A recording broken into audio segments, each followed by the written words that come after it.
Bonjour à tous les auditeurs et auditrices de vipradioonline.fr. Vous écoutez notre débrief info radio RVPB en podcast concernant les changements en France au 1er décembre 2024.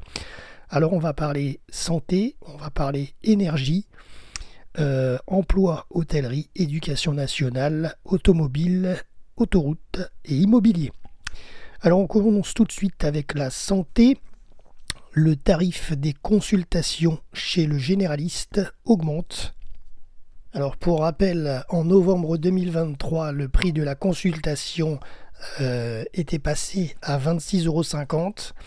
Et en fait, après un accord de longue haleine avec l'assurance maladie, et bien maintenant le prix de la consultation chez le médecin généraliste passe à 30 € à partir du 22 décembre prochain.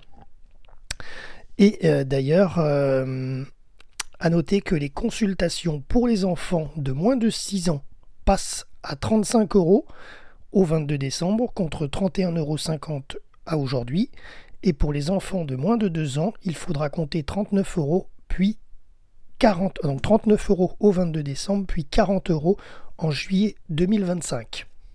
Alors concernant les médecins généralistes, c'est fait, mais il y a aussi une hausse concernant les médecins spécialistes qui augmente aussi.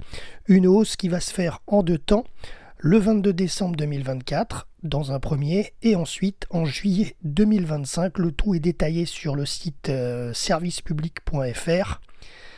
La consultation coordonnée, par exemple, chez le psychiatre, neuropsychiatre ou neurologue, passe à 55 € contre 51,70 € aujourd'hui et elle atteindra 57 € en juillet 2025. La consultation coordonnée chez le gynécologue médical passe à 37 € en décembre et 40 € en juillet. Elle était fixée jusqu'à aujourd'hui à 33,50 €. La consultation coordonnée chez le gériatre passe de 31,50 € à 37 € le 22 décembre, puis 42 € en juillet 2025.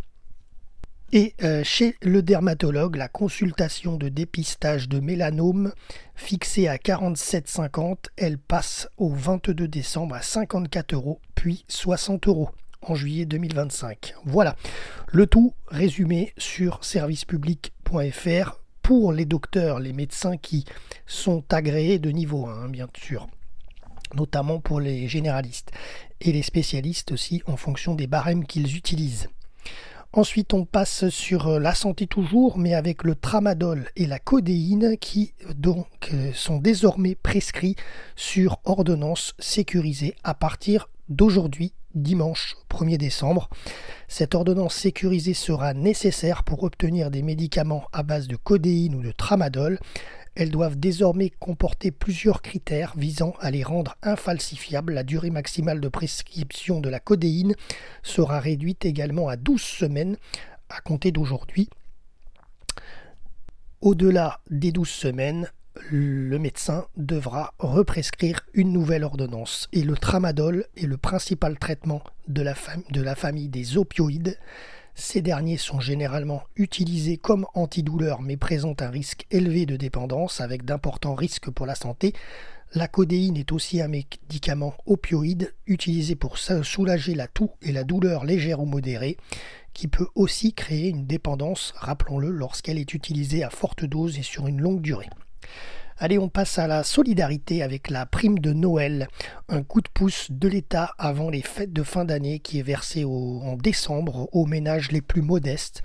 Cette année, le virement interviendra automatiquement pour ces personnes éligibles le 17 décembre.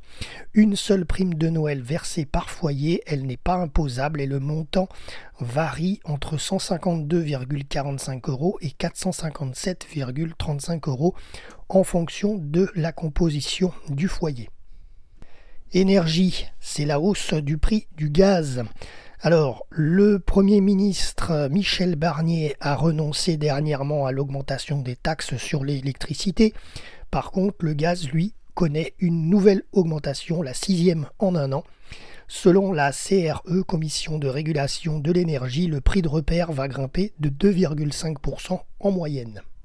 On passe à la partie emploi dans l'hôtellerie et la restauration. Le salaire minimum dans le secteur passera à 12 € de l'heure, selon un arrêté publié au journal officiel le 9 novembre, soit légèrement au-dessus du SMIC actuel qui est à 11,88 €. On passe à l'éducation nationale pour les étudiants.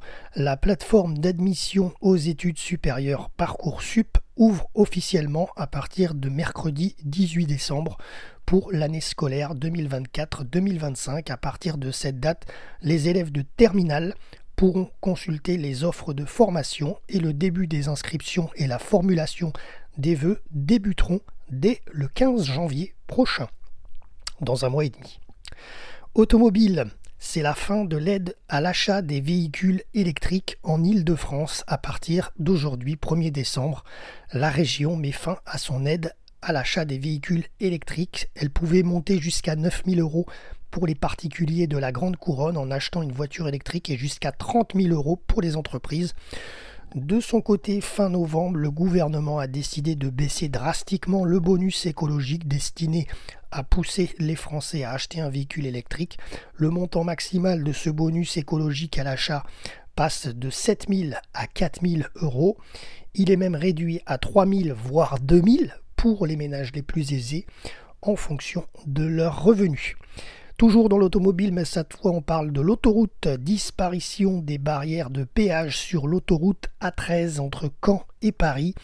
Les barrières vont disparaître entre le 9 et le 11 décembre. Ensuite, il n'y en aura plus.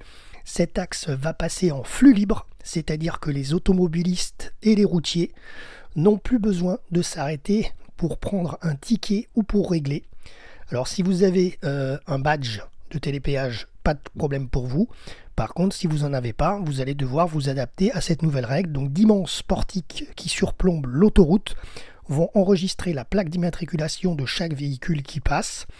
Et, tenez-vous bien, les conducteurs auront 3 jours. 3 jours. Donc si vous partez en vacances, emmenez bien Internet avec vous avec votre smartphone. Si vous pouvez aller sur le site payé, parce que vous aurez 3 jours pour régler l'autoroute que vous avez utilisée. Les péages de l'A79 qui relient les départements de l'Allier et de Saône-et-Loire sont déjà en flux libre, rappelons-le maintenant, depuis novembre 2022. Donc c'est pas une nouveauté, la 13, c'est une continuité. Et on termine avec l'immobilier, c'est la fin du dispositif Pinel. C'était une loi bien connue des investisseurs en immobilier. Le dispositif Pinel prend fin en même temps que cette année 2024. Pendant 10 ans, de 2014 à 2024, le dispositif a permis à ceux qui plaçaient leurs économies dans la pierre de bénéficier sous conditions d'avantages fiscaux. Voilà, c'est tout pour les changements en France au 1er décembre 2024. C'était Jérôme pour RVPB, vipradioonline.fr. À très bientôt pour de prochaines infos.